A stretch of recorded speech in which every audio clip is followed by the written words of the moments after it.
640번째 책 소개입니다. 책에서 일부 내용을 발췌하여 소개드립니다. 기회가 되시면 책을 꼭 읽어보시기 바랍니다. 책 제목 독서의 기록, 내 인생을 바꾸는 작은 기적. 저자 안혜진, 꿈꾸는 유목민. 출판일 2023년 6월 15일. 상상빌더 한 줄 요약. 독서를 하자.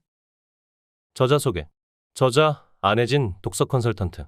독서와 기록으로 변화를 꿈꾸는 유목민 꿈이요로 북해 활동을 하는 20년 차 대기업 직장인. 결혼 후 10년간 책에서 눈을 떼고 살았으나 코로나19가 극성을 부리는 시점에 시작한 독서로 삶의 작은 변화가 시작되었다. 벼락부자가 되려고 시작했다가 쫄딱 망한 주식, 결혼과 동시에 10년 동안 이혼만 생각했던 부부관계, 나만 빼고 다 이상해. 같은 방식의 삶은 독서와 기록으로 변화되었다. 하루 한 권 읽은 책의 리뷰와 세계 34개국 방문 경험의 인생 에세이를 블로그에 기록하면서 시간적, 공간적, 경제적, 관계적 자유에 조금씩 가까워지고 있다. 휴직 후 제주 2년 차의 삶을 자유롭게 누리고 있고 독서와 기록을 혼자 하다 꿈꾸는 유목민 부족 온라인 공동체를 결성해 변화를 꿈꾸는 사람들과 공부 공동체를 운영 중이다. 책 소개. 독서가 여전히 취미로만 머물러 있다면 이제는 기록할 때이다. 5개월 만에 도서 인플루언서가 된 저자가 전하는 꿈을 이루는 가장 지적인 활동 독서의 기록. OTT 등 다양한 볼거리와 무엇이든 대답해주는 대화형 인공지능이 일상이 되어가는 시대에 여전히 책에서 삶의 방향을 찾고 그 감상을 기록한다는 것은 어떤 의미일까? 여기 전 세계를 누비던 대기업 여성 부장이 있다. 대외적으로 당당해 보이는 그녀에게도 워킹맘의 삶은 고달팠고 퇴직에 대한 두려움은 피해갈 수 없었다. 번아웃이 왔다. 삶의 변화가 절실하게 필요했던 때에 그녀는 과감히 다음 스텝을 밟기로 했다. 휴직을 하고 도서 블로그를 계속하는 일이었다. 주위에서는 독서는 취미일 뿐이라고 했다. 독서로 인생의 변화를 이끌어내거나 경제적 자유를 얻을 수는 없다고 우려를 표했다. 하지만 이 책의 저자는 블로그에 책을 읽고 감상평을 쓰기 시작했고 5개월 뒤 도서 인플루언서로 선정되었다. 성공한 인플루언서가 그렇듯 경제적 자유를 위한 한 발자국을 내디뎠다.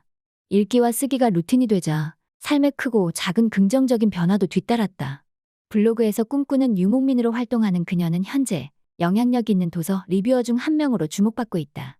이런 기적 같은 일은 책을 읽는데 그치지 않고 자신만의 방법으로 블로그에 기록했기 때문에 가능했다. 책에서 얻은 내용. 도서 블로그 1년 만에 인생이 변했다.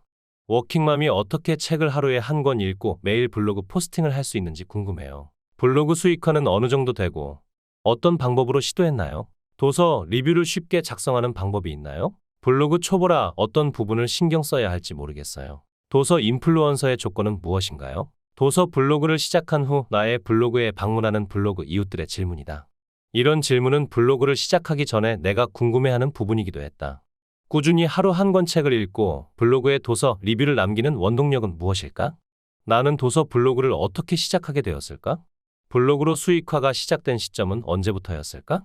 이런 질문에 스스로 답하다 보니 도서 블로그 운영 방법과 독서와 블로그 글쓰기를 통한 변화를 알려 사람들에게 도움이 되고 싶다는 생각이 들었다. 하루 2시간 이상씩 독서와 블로그 글쓰기를 지속했더니 무엇이든 시작할 힘이 생긴 과정을 공유하고 싶었다. 계속하다 보면 시작할 힘이 생긴다. 독서와 기록을 모두 거창하게 시작하려고 하지 말고 가벼운 마음으로 계속하라는 메시지를 전달해주고 싶다. 우리나라의 독서 인구가 많이 줄고 있다고 해도 여전히 독서로 자기 개발을 하고자 하는 사람은 많다. 온라인상에서 소통이 늘어난 요즘 시대에 SNS를 제대로 하는 사람도 늘어났다. 독서와 블로그 글쓰기를 한다고 무조건 인생이 변하지는 않지만 꿈을 설계하고 하나씩 이루어지는 과정을 돕는 도구임은 확실하다. 독서와 블로그를 만나기 전 나는 잘 살고 싶다는 막연한 꿈만 갖고 있었다. 어떻게 노력해야 할지, 무엇을 시작해야 할지 알지 못했다. 무얼 시작하면 지속하지도 않았다. 그랜저 사주를 가지고 티코 노력밖에 안 하네요. 20대 중반 서울의 어느 사주 카페에서 들은 말이다. 사랑하는 사람과 이별로 힘들었던 시기였다. 나의 운명과 사랑이 앞으로 어떻게 흘러갈지 궁금해 찾았던 곳에서 뜻밖의 말을 들었다. 20년이 지났지만 지금도 다른 이야기는 생각나지 않고 티코의 노력만 한다. 라는 문장만이 계속 나를 따라다녔다. 도대체 티코만큼의 노력은 무엇을 의미할까? 독서를 하면서 깨달았다. 시작한 일을 지속하지 않고 노력을 하지 않는다는 의미가 아니었을까? 항상 바빴고 열심히 살았다. 하고 싶은 것이 많아서 다양한 시작을 했지만 마무리는 하지 못했다. 유화, 민화, 타로, 탱고 등 여러 개의 취미에 도전했고 20년 직장 노예의 삶을 벗어나고 싶어서 떡케이크, 영어 독서 지도사 자격증도 땄다. 어린 시절부터 소설만 좋아했지 독서로 내 삶을 변화시킬 수 있다는 생각은 하지 않았다.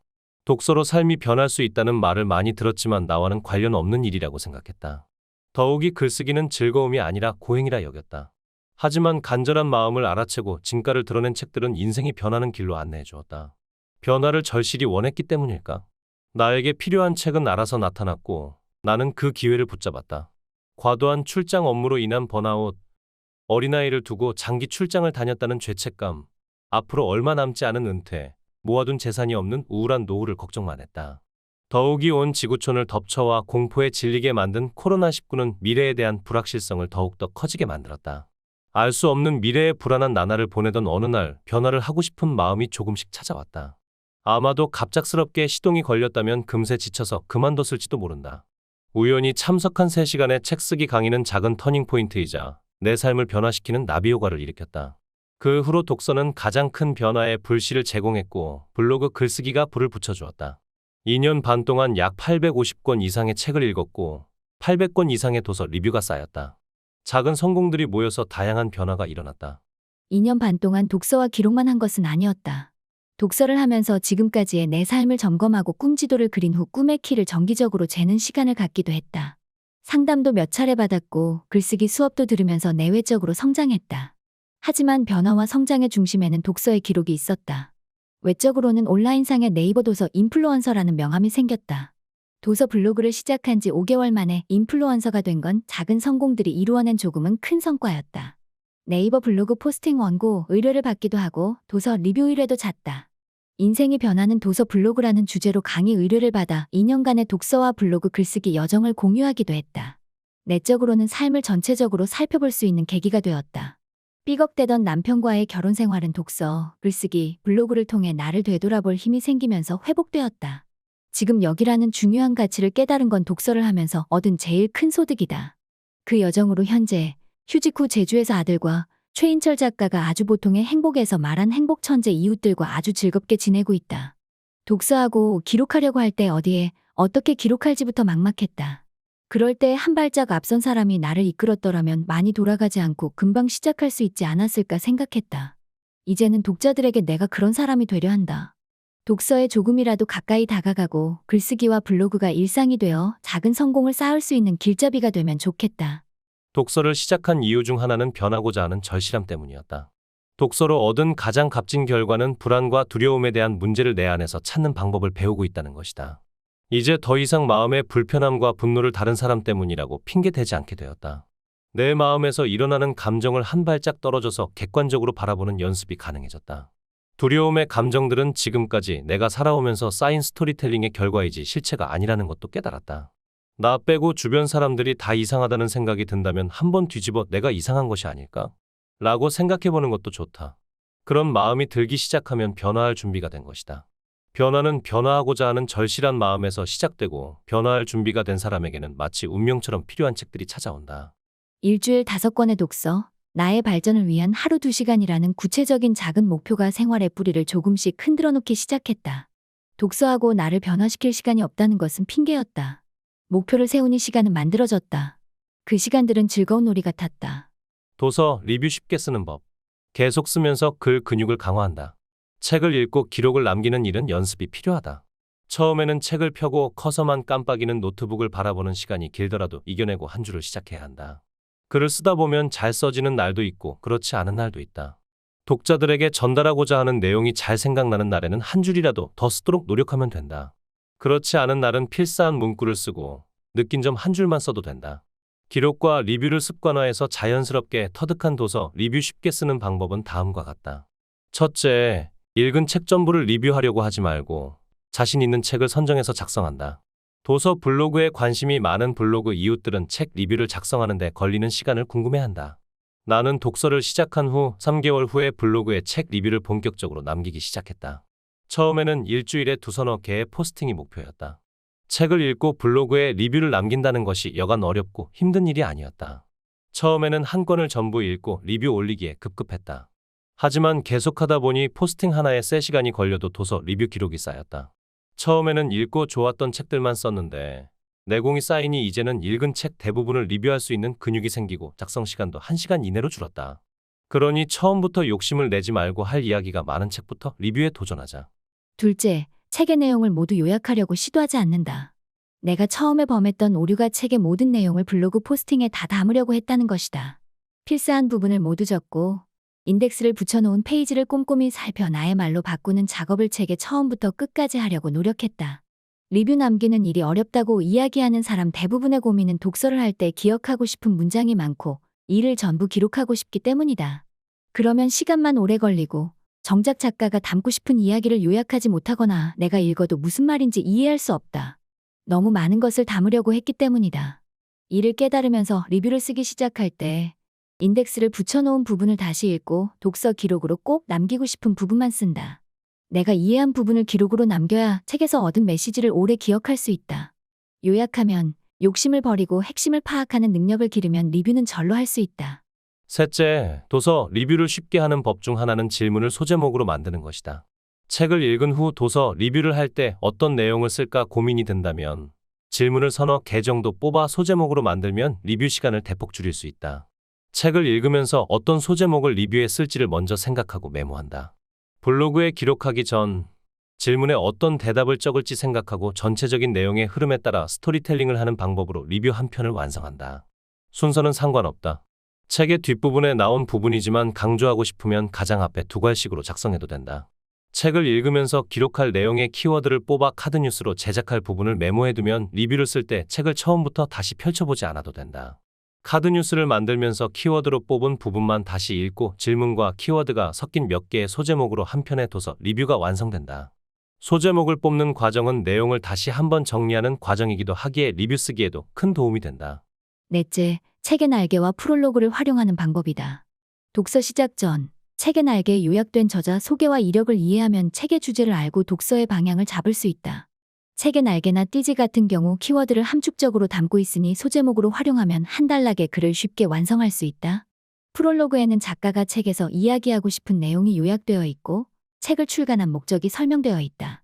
본문을 읽기 전 프롤로그의 내용을 염두에 두거나 키워드를 메모하고 읽으면 리뷰할 내용을 쉽게 찾을 수 있다. 책의 날개나 프롤로그는 제품의 광고나 영화 예고편쯤으로 보면 된다. 만약 책의 날개나 프롤로그를 활용하기 어렵다면 목차를 챕터별로 소개하는 방법도 있다. 다섯째, 묘사와 서사를 적절히 섞어 멋진 문장을 만들어내려고 시간을 소모하지 않는다. SNS에 올리는 글은 완벽할 필요가 없다고 생각한다. 원고를 기고하거나 책을 쓰기 위한 목적이 아닌 책을 읽은 후 잊지 않고 삶에 적용하기 위해 자유롭게 나를 표현하는 공간이기 때문이다. 한 문장 한 문장 쓰다가 앞으로 돌아가서 다시 쓰는 게 아니라 원고에 초고를 쓰듯 일단 생각이 나는 대로 쓰고 글의 순서는 나중에 고려하면 된다. 도서 리뷰를 하는 사람들이 궁금해하는 것 중 하나는 서평과 독서, 에세이의 차이다. 나는 처음부터 내가 서평을 할 수 있는 자격은 안 된다고 생각했다. 서평이란 다양한 분야의 책을 이미 섭렵하고 종합적인 사고와 비판할 수 있는 능력을 두루 갖춘 사람만이 하는 것이라고 생각했기 때문이다. 반면에 독서, 에세이는 책을 읽은 후 책에 대해 느끼는 전반적인 의견과 경험을 자유롭게 풀어낸 독후감에 가까운 것이다. 즉, 내가 블로그에 기록하고 싶은 것은 서평이 아니라 독서에 대한 자유로운 리뷰였다. 만약 서평을 생각하며 독서 후기를 남겼다면 몇 번 하다가 금세 지쳤을지도 모른다. 도서 블로그를 시작하고 도서 리뷰를 자유롭게 남기고 싶은 초보자라면 서평이 아닌 독후감이나 본인의 삶이 담긴 독서, 에세이의 느낌으로 작성해 볼 것을 추천한다. 일기라고 생각해도 무방하다. 도서 리뷰를 남기는 쉬운 방법으로 5가지를 제안했지만 가장 중요한 건 계속 쓰면서 글 근육을 강화하는 일이다. 계속 읽고 쓰다 보면 도서 리뷰가 부담되지 않는 날이 온다. 책을 읽고 기록을 남기는 일은 연습이 필요하다. 처음에는 책을 펴고 커서만 깜빡이는 노트북을 바라보는 시간이 길더라도 이겨내고 한 줄을 시작해야 한다. 글을 쓰다 보면 잘 써지는 날도 있고 그렇지 않은 날도 있다. 독자들에게 전달하고자 하는 내용이 잘 생각나는 날에는 한 줄이라도 더 쓰도록 노력하면 된다.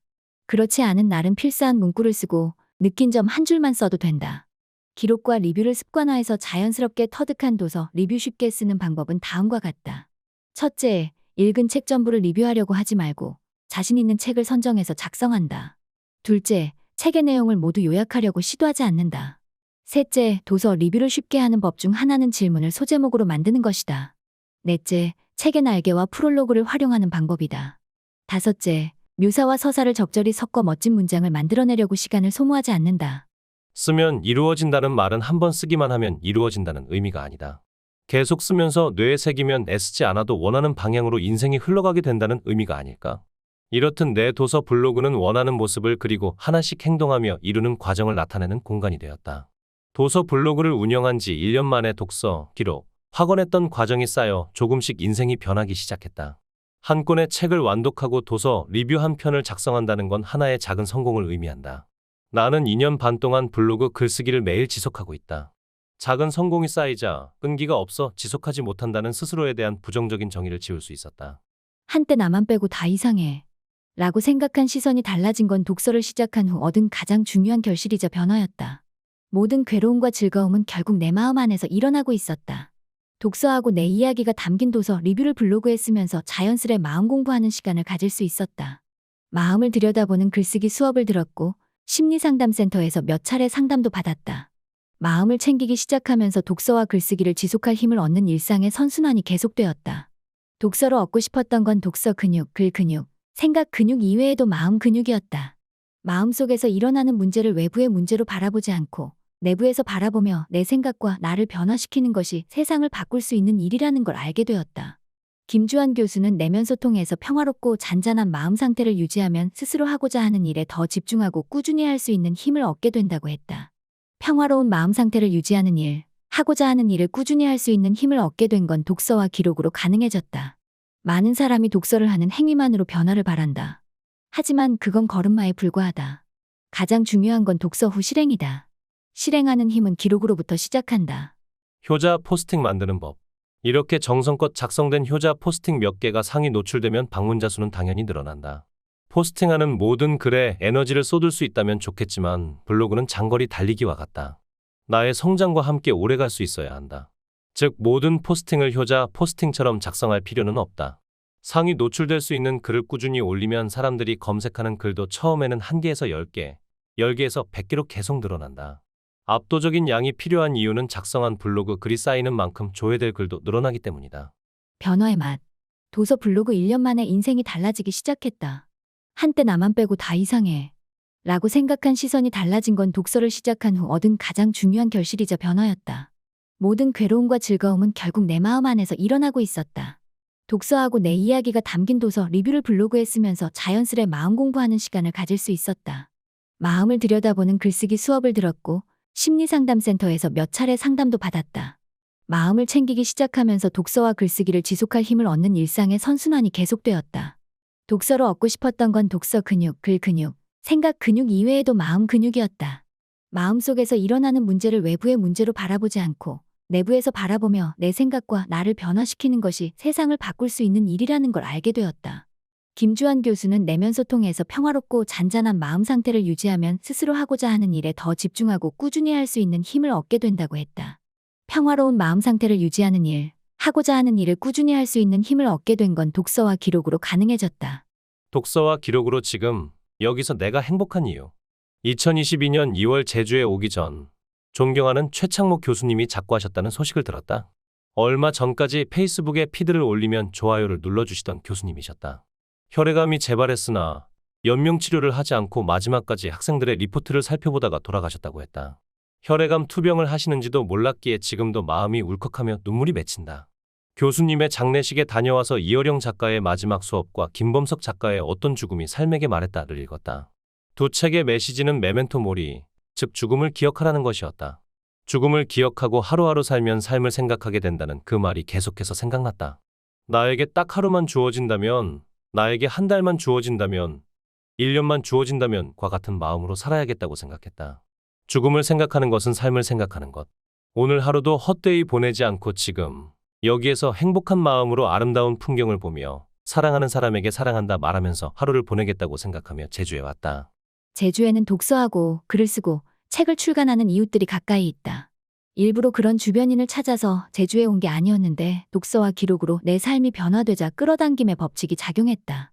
지금 이 순간을 즐기는 이웃 덕분에 삶이 풍요로워졌다. 방해자에서 서서히 조력자가 되던 남편은 이제 완벽한 조력자가 되었다. 곧 육아휴직을 내고 제주에 내려와 가족 추억의 역사를 쌓아갈 예정이다. 책을 읽은 지 3개월쯤 흘렀을 때 친한 직장 동료들은 나의 변화를 감지했다. 직장 동료들에게 미래를 대비하기 위해 공부를 해야 한다고 조언했다. 요리를 좋아하는 동료에게는 본인이 요리한 음식 사진과 레시피를 블로그에 올려보라고 했고, 주식 종목을 추천해달라는 동료에게는 경제 관련 책을 읽고 건전한 투자를 하라고 이야기했으며, 무엇을 할지 모르겠다는 동료에게는 일단 책을 읽고 매일 글을 써보라고 조언했다. 내가 도와줄 수 있으니 무엇이든 해보라고 했다. 안타깝게도 이야기를 들을 때는 흥미로워하지만 막상 시간을 따로 내지는 않았다. 안전하다고 여겨지는 대기업 직장인이기 때문이었을까? 제주에 와서 성장을 위한 시간을 많이 가지면서 만나는 부류가 달라졌다. 그들은 성장을 위해 기꺼이 시간을 쓰는 사람들이었다. 자신이 들인 시간만큼 엄청나게 성장한 분도 있었고, 지금 막 시작하려는 사람도 있었다. 지금 막 자신을 위해 시간을 쓰기 시작한 사람에게는 오지랖을 부려 코칭을 했다. 절실했던 사람은 내 말을 듣고 바로 실행했다. 매일 책을 읽고 블로그에 글을 쓰라고 조언하면 그렇게 했고, 인스타그램을 만들어 본인이 하는 활동을 피드에 올리라고 하면 바로 실행했다. 본인만의 독서 모임을 만들어 보라고 하면 움직였고, 브런치 작가에게 도전하라고 했는데 어느새 작가가 되었다. 옆에서 잠깐 코칭만 했을 뿐인데 진짜 실행하는 사람들을 보며 직장 동료들이 생각났다. 성장하는 사람이 되는 건 본인이 선택한다. 지금 나는 자신의 성장에 책임을 지는 새로운 인연들과 만난다. 독서와 기록으로 변화된 나의 삶에서 가장 감사한 건 독서를 하고 글을 쓰고 싶은 사람들의 성장에 기여할 수 있다는 점이다. 독서와 기록을 하는 사람들은 에너지 자체가 남다르다. 나 또한 그들로부터 에너지를 받는다. 독서의 기록으로 시작된 인생의 선순환이 복리로 작용할 1년, 5년 후가 더 기다려진다. 독서와 기록으로 지금 여기에서 내가 행복한 이유다. 지금까지 상상빌더였습니다. 감사합니다.